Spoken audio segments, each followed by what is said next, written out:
जय हिंद साथियों, कैसे आप लोग? उम्मीद है कि आप अच्छे होंगे। चलिए आज हम शुरू करते हैं एनसीईआरटी का अध्याय 2 दोस्तों, नगर जीवन का आरंभ कैसे होता है। ये क्लास 6 का है, आप लोग को मालूम होगा। आप हमारा पहला वीडियो नहीं देखे हैं, ठीक है, आदि मानव वाला, तो उसको जाकर देखें।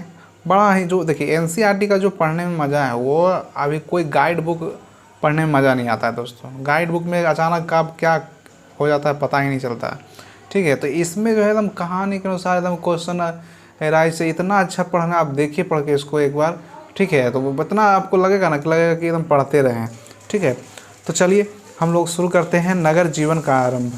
समय के साथ साथ कुछ छोटे गांव बड़े होते गए, उनमें से रहने वाले लोगों की संख्या भी बढ़ती गई। धीरे धीरे समय के साथ तो ऐसा ही होता है, नई नई ज़रूरतें पैदा हो गई, नए नए धंधे शुरू हो गए, नए नए गांव में लोग निवास करने लगे। आवश्यकता जैसे जैसे बढ़ने लगी, लोग अनाज अधिक से अधिक पैदा करने लगे, ठीक है। अन्न, कपड़ा, मिट्टी, बर्तन, ये सब सारी चीज़ें जो है उस समय जो है अदला बदली से ही व्यापार होता था दोस्तों। जैसे किसी को अगर बर्तन चाहिए तो वो कपड़ा उसके बदले या अन्न दे देता था, उसके बदले वो मिल जाता था। तो इस तरीक़ा से लोग उस समय जो है खेतों में काम करते थे, अनाज पैदा करते थे, नहीं, जुलाहे, कुम्हार, बढ़ई, ये सब भी अपनी चीज़ों में बनाने में व्यस्त रहते थे, ठीक है। तो वो लोग जो है धीरे धीरे उन लोगों में जब आपस वो एकत्रित होने लगे, तो धीरे धीरे जब उनका समाज जो है विकास की ओर अग्रसर हुआ, तो लोग जो है धीरे धीरे व्यापार भी वो लोग करने लगे। और व्यापार करने के साथ साथ वो लोग का जो है एक तरीक़ा से कह सकते हैं कि जीवन जो है आरंभ हो गया था, एक तरह का एक नया शुरुआत हो गया था, एक नया सभ्यता का, ठीक है, नया संस्कृति का, ठीक है। तो मनुष्य जो है अपनी भौतिक आवश्यकताओं को जो है धीरे धीरे तो पूर्ति तो कर ही रहा था। अब वो सोच रहा था कि अब कुछ और करे। जैसे कि जब आपको खाना मिल जाए, कपड़ा मिल जाए, घर मिल जाए, तो आप क्या सोचेंगे? आप सोचेंगे कि अब गाड़ी ले लें, नहीं, आप थोड़ा सा गाड़ी ले लें, नहीं, फिर थोड़ा सा ऐश मौज करें, घूमे फिरे, खाए बढ़िया, मतलब अलग तरीक़ा से कुछ आप सोचेंगे जब आपको भौतिक चीज़ें पर्याप्त मिल जाएगी। तो इस तरीक़ा से अलग अलग शहरों और गाँवों के बीच लेन देन शुरू होता है। लेन देन में शिल्प विज्ञान को विकास में बढ़ावा मिलता है। प्रकृति और उत्पादन के साधनों पर नियंत्रण अधिक कार्यक्षम होता है, तो इसलिए उनका जीवन स्तर जो है धीरे धीरे सुधार होने लगता है। और समय के साथ जो है खोज हुआ था, तो उसके साथ भी ज्ञान का पीढ़ी दूसरी पीढ़ी तक पहुंचना आसान हो गया था। तो इस तरीक़ा से ज्ञान का जो है एक पीढ़ी से दूसरी पीढ़ी जो है वह शुरू हो गया था। मतलब लेखन का प्रसार अक्सर शहरों के विकास के साथ साथ होता है, ठीक है दोस्तों। जैसे शहर जैसे विकास करता है तो लेखन भी उसी तरीके से विकास करता है, ठीक है। क्योंकि व्यापारियों को अपना हिसाब किताब भी रखना होता है, तो वो लोग लिखने नहीं जानेंगे तो कैसे हिसाब करेंगे, ठीक है। चलिए नेक्स्ट पेज में ये आप देख सकते हैं, हड़प्पा सभ्यता जो है ये हमारा किस तरीक़ा से ये एक तरीक़ा से फैलाव था इसका। देखिए आप, ये भारत का मैप है और इसमें जो आपको ये दिख रहा है ये पाकिस्तान, नहीं, उत्तर में आप देख सकते हैं जम्मू कश्मीर से, नहीं, ठीक है, इधर दक्षिण में महाराष्ट्र तक था, इधर आलमगीर तक, और इधर बलूचिस्तान तक फैला हुआ था दोस्तों, मोहनजोदड़ो, ठीक है। इस तरीक़ा से इसका विस्तार दिखाया गया यहाँ पे आपको, यहाँ देखिए मोहनजोदड़ो। तो चलिए नेक्स्ट अब आगे चलते हैं। कुछ कानून, हाँ, जैसे जैसे लोग सभ्यता विकास हुआ तो लोग को सोच लगा कि अब समाज होगा तो समाज में कानून व्यवस्था भी होना चाहिए, नहीं, तो उसके लिए भी लोग धीरे धीरे काम करने लगे उस पर। फिर धर्मों का भी विकास हुआ, धर्म में भी धीरे धीरे जो है नया नया धर्मों का जन्म होने लगेगा, ठीक है। तो सबसे पुराने जिस नगर में भारत की खोज हुई वह पश्चिम पंजाब, वर्तमान पाकिस्तान में स्थित हड़प्पा था, ठीक है। दूसरे सबसे महत्वपूर्ण स्थल की बात करें तो सिंध था, वो भी पाकिस्तान में था, मोहनजोदड़ो, ठीक है। तो हड़प्पा और मोहनजोदड़ो ये दोनों बहुत इंपॉर्टेंट है दोस्तों। जो पुरातत्व विभाग के जब उन्होंने खोज निकाला तो बड़ा ही नगर अच्छा सिंधु घाटी सभ्यता का नाम दिया, क्योंकि ये सिंधु नदी के किनारे था, ठीक है। ये दोनों नगर जो है हड़प्पा सिंधु, ये इसी नदी के किनारे बसे हुए थे। तो इस तरीक़ा से सिंधु घाटी में मिलता है और लगभग 40 वर्षों से जो है जो पुरातत्व विभाग थे वो जो है उत्तरी और पश्चिमी भागों में खुदाई करते रहते हैं, ठीक है, नगरें मिलते हैं, नई नई खोज होती है। तो इस तरीक़ा से सिंधु घाटी सभ्यता को अब हड़प्पा संस्कृति भी कहते हैं, क्योंकि नगरों में रहने वाले लोगों का जीवन हड़प्पा वासियों से मिलता जुलता रहा। तो ऐसा नगर चंडीगढ़ के पास रोपड़ में मिला, दूसरा अहमदाबाद, ठीक है, लोथल में मिला, तीसरा राजस्थान के कालीबंगा में, इस तरीक़ा से कोटदीजी में, इस तरीक़ा से कुछ मिला। ये देखिए आप मोहनजोदड़ो से प्राप्त मृदभांड, ये मृदभांड है दोस्तों। चलिए नेक्स्ट चलते हैं हम लोग। सिंधु घाटी सभ्यता भी इससे कहते हैं, तो आप लोग जाने लगे, क्योंकि इसका विस्तार जो है सिंधु घाटी के से भी परे हुआ था। चलिए, तो हड़प्पा संस्कृति समूचे सिंध और बलूचिस्तान में है और लगभग पूरे पंजाब में, पूर्वी और पश्चिमी हरियाणा में भी फैला हुआ है, पश्चिम उत्तर प्रदेश में भी फैला हुआ है। पश्चिम में अगर बात करें तो उत्तर प्रदेश तक, पश्चिमी उत्तर प्रदेश तक, जम्मू में भी फैला हुआ है, उत्तरी राजस्थान में भी फैला हुआ, गुजरात में भी, उत्तरी महाराष्ट्र में भी फैला हुआ है। तो इस तरीक़ा से आप देखेंगे कि संस्कृति का विस्तार काफ़ी बड़ा था, ठीक है। तो इस तरीक़ा से इनका जो है नगरों का निर्माण का जो बहुत ही बढ़िया योजना था, एक तरीक़ा से बहुत ही कुशल थे ये लोग। नगर योजना प्रणाली जो इनका था, ये लोग बड़ा ही सुखी संपन्न होते थे दोस्तों, ठीक है। इनके पास जब भी छुट्टी होता तो ये लोग मनोरंजन करते थे, ठीक है। ये लोग लिखना भी जानते थे, अपनी भाषा को चित्र संकेतों के माध्यम से ये लोग प्रदर्शन करते थे। चित्र संकेत को पढ़ने में आज भी हमारा इतिहासकार सक्षम नहीं हो पाए, ठीक है। तो भारत की संस्कृति में हड़प्पा संस्कृति का बहुत ही विकास रहा है दोस्तों। यह जो है एशिया तथा अफ्रीका के अन्य भागों में मुख्यतः नील, फरात, दजला, भाव, नदियाँ, घाटियाँ, दूसरी सभ्यताओं भी फल फूल रही थी इस समय हड़प्पा के साथ, ठीक है।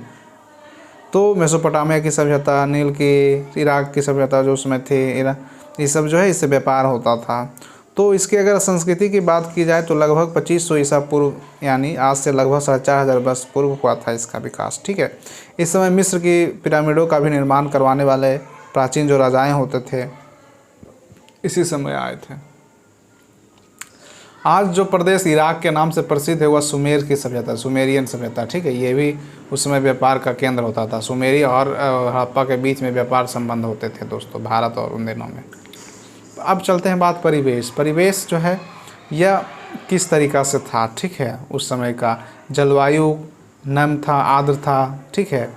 राजस्थान आज के तरह इतना बालू नहीं था वहाँ पे, वहाँ भी हरियाली था, लोग जंगलों में ही ज़्यादातर निवास करते थे, हाथी, भालू, गेंडा ये सब जंगल में ही थे, ठीक है। तो भूमि उपजाऊ था, उस तरह से पता चलता है कि गेहूँ जौ काफ़ी अधिक उत्पादन होता था, खेतों में हल जोतते थे, इसलिए काफ़ी अनाज पैदा होता था।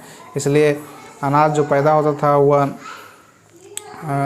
वो लोग व्यापार करते थे। और गांव में जो है बसता गांव जो होता था वह नदियों के किनारे ही होता था, खेत भी नदी के किनारे ही होता था, ताकि उसको जोड़कर पानी वहाँ से आसानी से निकाल सके नहरों के माध्यम से। नगर के लोग जो है खेती नहीं करते थे। आज आप देखिए शहरों के लोग खेती करते हैं, नहीं करते, वो लोग व्यापार करते हैं, शिल्पकार थे, व्यापारी होते थे, तरह तरह का विभिन्न उत्पादन या वस्तुओं का विनिमय करके जीविका अपना चलाते हैं, जैसे आज शहरों में देखिए, ठीक है। तो इस तरीक़े से वो लोग कपड़े का, गहने का, मनके का, नहीं कंग, ये सब चीज़ों का वो लोग व्यापार करते थे। नगर और उनके भवन, देखिए मोहनजोदड़ो और हड़प्पा के नगर दो भागों में बटे हुए थे। ऊंचे चबूतरों पर बसे हुए उत्तरी भाग को गढ़ या दुर्ग माना जाता था, जो ऊपर में होता था। इस भाग को में सार्वजनिक भवन, धान कोठार, ठीक है, कार्यशालाएँ, धार्मिक इमारतें होती थी। नगर का दूसरा भाग जो काफ़ी बड़ा था वो निचले हिस्से में था। यहाँ लोग रहते थे, अपना अपना धंधा करते थे। यदि नगर पर हमला होता तो बाढ़ का खतरा बढ़ जाता था दोस्तों, ठीक है। लोग गढ़ में जाकर शरण लेते थे, दुर्ग में जाकर। हड़प्पा के दुर्ग में सबसे प्रभावशाली इमारतें धानगारें थी, ठीक है। वो बड़ी सावधानी से आयताकार के रूप में बनाई गई थी और यह नदी के नज़दीक थी। धान जो है नदी के रास्ते से नावों से लाया जाता था, ठीक है। उसमें संचित रखा जाता था, धानगारों में उसका अनाज रखा जाता था। एक स्थान से दूसरे स्थान से यह बढ़िया तरीका होता था ले जाने के लिए, ठीक है, जिसमें अनाज ले आया जाता था, ठीक है। तो इस तरीक़ा से ये लोग को मेहनत बहुत कम लगता था, आराम से आसानी से जो है नदी के द्वारा जो है ये दूसरे जगह पहुंच जाते थे। तांबे, कांसे, शीशे, टीने आदि धातुओं के भी यहाँ अनेक किस्म की चीज़ें तैयार करते थे, ठीक है। तो ये कुछ है, देखिए मोहनजोदड़ो का विशाल स्नानगार मिला है दोस्तों, ठीक। चलिए तो नेक्स्ट चलते हैं हम लोग हैं आगे। तो देख सकते हैं आप लोग कालीबंगा की खुदाई में मिले अवशेष, ये अवशेष मिला है। तो इस तरीक़ा से इमारत, सभा चौक, मोहनजोदड़ो में जो है दुर्ग मोहनजोदड़ो का जो सबसे फेमस था वह क्या था? सबसे फेमस हमारा स्नान कुंड था दोस्तों। यहाँ तैरने के लिए एक बड़े कुंड की तरह होता था जब हम, ठीक है, तो वहाँ पे ये इस्तेमाल करते थे। अब मकान की बात करें तो मोहनजोदड़ो में का निचला नगर बढ़िया योजना तैयार करके बसाया गया था, ठीक है। ये एक दूसरे को सड़कें जो होती थी समकोण पे काटती थी, ठीक है। यहाँ मकान की ईंटें होती थी, उनकी दीवारें मोटी और मजबूत होती थी, छतें प्लास्टर होती थी, रंग पेंट किया जाता था, खिड़कियाँ बहुत कम होती थी, दरवाजे अधिक होते थे उस समय, ठीक है। अगर मकान की बात करें तो रसोई घरों में एक रसोई घर होता था, चूल्हा होता था, ठीक है। तेल रखने के लिए मिट्टी के बर्तन होते थे, अनाज रखने के लिए। तो इस तरीक़ा से नाली था, स्नानगार था, मकान के कई हिस्से में ये मिला था। नालियाँ था जो ढकी होती थी, सड़क के किनारे किनारे वो चलती थी, ठीक है, और ईंटों से ढकी होती थी, साफ़ सुथरा होती थी। तो मकान में एक आंगन भी होता था जिसमें रोटी पकाने के लिए एक चूल्हा होता था, या गृहिणी या सिलबट्टे पर मसाला पीसने के लिए करते थे। शायद बकरा बकरी के कुत्ते को भी लोग पालते होंगे और आंगन में ही रखे जाते थे। कुछ कुएँ भी मिले हैं आंगन में, ठीक है। इससे पता चलता है कि लोग घर के भीतर पानी सदा उपलब्ध रहता था। तो इस तरीक़ा से नगर वासियों में ऐसे मजदूर भी थे जो कि भट्टे का काम करते थे, छोटे मोटे काम करके अपना जीवन यापन करते थे।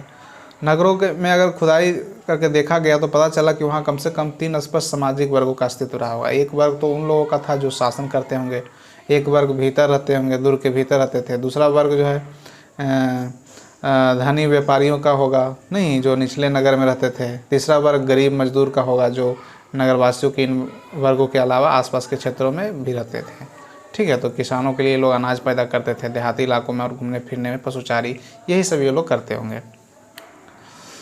पशुओं को लोग विभिन्न चारगाहों में चराने ले जाते थे, छोटी मोटी चीज़ों को भी ले जाते थे साथ में, व्यापार करने के लिए भी साथ में ये लोग, ठीक है, जब चराने जाते थे।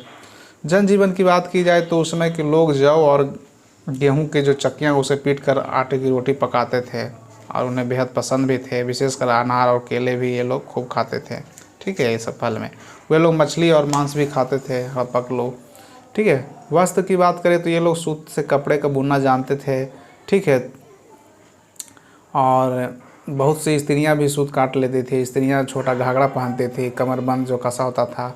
पुरुष जो है कपड़े लंबी चादर की तरह शरीर पर ओढ़ लेते थे, कपड़े सूती होते थे, ऊन का भी इस्तेमाल होता था। स्त्रियां केस में तरह तरह की जो है संवारने में उसमें शौक़ करती थी, ठीक है। तो इस तरीक़ा से अलग अलग बालों को स्टाइल से वो लोग बांधती थी महिलाएँ, ठीक है। पुरुष और स्त्री दोनों आभूषण पहनते थे, दोनों को शौक़ था। पुरुष ताबीज़ बांधते थे, वही महिलाएं जो थी कंगन हार पहनते थे, ठीक है। अब तो ये सब अमीर लोग सोने चांदी पहनते होंगे, नहीं।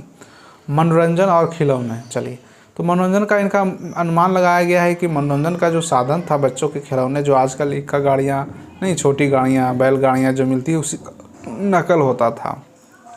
कठपुतली था, उसको डोरा से खींचा जाता था। चिड़िया के आकार की सीटियाँ होती थी, तरह तरह के झुनझुने होते थे, बच्चे गोलियाँ खेलते थे। लड़कियों के लिए गुड़ियाएँ होती थी, डॉल, ठीक है। बड़े आदमियों के लिए जुआ खेलने या फिर खिलाड़ियों के साथ खेलना। अब आते व्यावसायिक धंधे की बात, तो इन लोग का जो व्यावसायिक धंधा था रुई, ऊन, कटाई, बुनाई करना, नहीं, खेती करना, कपड़े बुनना, व्यापार करना, ठीक है।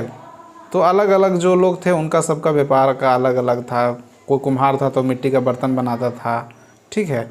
उन पे तरह तरह का जो है पका कर उसको रंगीन किया जाता था, रेखाएं बनाता था। अलग अलग पेड़ पौधे का, पशुओं का करती बर्तनों पर करते थे। मणिकाएँ, तावीज़ों का भी निर्माण लोकप्रिय था। बड़ी संख्या में लोग इसमें लगे हुए थे, ठीक है।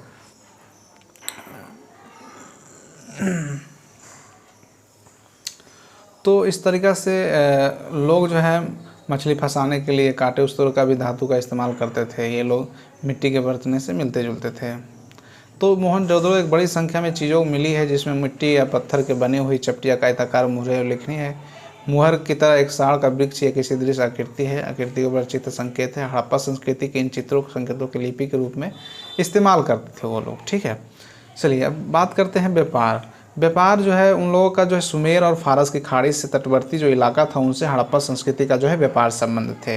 वो एक जगह से दूसरी जगह माल भेजा करते थे। मोहनजोदड़ो में जो मोहर बनती थी, मोहरें नहीं, वह छोटे छोटे इराक के स्थलों में मिली है। लोथल जहाँ खुदाई से एक डॉक या नौका याद मिली है। मान नौकाओं पर लाद कर सामान को भेजा जाता था, ठीक है, और उसको फिर उतारा जाता था नौकाओं पर। बाट और मापों का व्यापारी लोग जो है उसका इस्तेमाल करते थे, सिंधु सभ्यता के लोग, ठीक है, ताकि पता चल सके कि वहाँ से आया है माल, ठीक है। तो हड़प्पा संस्कृति के उत्तरी अफगानिस्तान के साथ व्यापारी संबंध, अफगानिस्तान से खूबसूरत नील लाजवर्द पत्थर का आयात किया जाता था दोस्तों, ठीक है। चलिए धर्म की बात करें तो मिस्र और सुमेर की प्राचीन पुस्तकें में मिली है। देखिए ये देखिए लोथल से प्राप्त हुआ है एक चित्रित मर्तबान है, ये बर्तन है तरह का। ये देखिए मोहनजोदड़ो से के प्राप्त आभूषण है ये सब। तो हड़प्पा संस्कृति के लोग का जो है कोई अभिलेख नहीं मिला जिनमें से उनके शासन, समाज, धर्म के बारे में जानकारी मिल सके, ठीक है।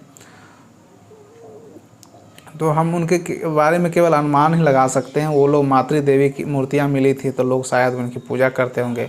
पत्थर की छोटी छोटी मुहर उत्कीर्ण मिला है। आसीन पुरुष देवता प्रतिमा मिली है। वे कुछ वृक्षों को शायद पवित्र मानते थे, जैसे पीपल, जो अक्सर मुहरों पर दिखाई देता है। वे शायद साड़ को भी पवित्र मानते थे। हड़प्पा संस्कृति के कुछ लोग मृतकों के ज़मीन में गाड़ते थे और कुछ लोग उन्हें शमशान में रख कर जो है गाड़ते थे। तो यह विश्वास रहा होगा कि मृत्यु के बाद भी कहीं जीवन है, क्योंकि वो कब्रों का मिट्टी के बर्तन नहीं, खाना उना ये सब चीज़ उनको रख दिया जाता था, जो उनके प्रिय वस्तुओं में एक था। हड़प्पा संस्कृति का लोगों का अगर पतन की बात की जाए तो यह लगभग 1000 वर्ष तक जो है यह जीवित रहा। हड़प्पा सभ्यता 1500 ईसा पूर्व के आसपास जो है जब आर्य लोग भारत में पहुंचने लगे तो उस समय हड़प्पा संस्कृति का पतन हो चुका था दोस्तों। तो ये कैसे हुआ, ये संभव नहीं है कि निरंतर आने वाली बाढ़ों के कारण भी नगर नष्ट हो गए हों, या अथवा किसी महामारी या भयंकर रोग से लोगों का सफाया कर दिया हो, या जलवायु परिवर्तन से भी हो सकता है। या नहीं, बहुत ही गर्मी आ गई, बहुत ही शुष्क होने लगा होगा जलवायु। तो यह संभव है कि नगरों का या तो फिर हमला हुआ होगा, नगरवासियों अपनी रक्षा करने में असमर्थ होंगे। हड़प्पा संस्कृति के नगरों के पतन साथ साथ इतिहास का एक नया दौर शुरू करता है, और यह हड़प्पा के संस्कृति के कुछ विशेषताएं भी रही, परंतु बाद में आए लोग नगर जीवन के बारे में कुछ नहीं जानते हैं। इनसे जो बाद आए जैसे आर्य लोग। तो 1000 साल तक लंबा समय गुजर जाने के बाद भारत में पुनः नगरों का उत्थान हुआ था। नहीं, मोहनजोदड़ो से प्राप्त ये एक तरह का एक प्रतिमा है दोस्तों, ये देख सकते हैं मोहनजोदड़ो से प्राप्त पशुपति मुद्रा का एक ये। नहीं, तो ये कुछ प्रश्न है, इसको आप अभ्यास करिए दोस्तों, देख, ठीक है, और बढ़िया से इसको बनाइए। फिर हम लोग नेक्स्ट चैप्टर जो है नेक्स्ट वीडियो में करेंगे, वह हमारा वैदिक युग का जीवन। यहाँ से हम लोग वैदिक, देखिए अभी आपको जो है इसको बुक को पढ़ना होगा दोस्तों। अगर आपके पास NCERT है तो उसको जाके एक बार पढ़ें, एक बार 2 बार पढ़ें चीज़ों को, तभी आपको समझ में आएगा, ठीक है। चलिए तो मिलते हैं फिर नेक्स्ट वीडियो में। जय हिंद दोस्तों, धन्यवाद।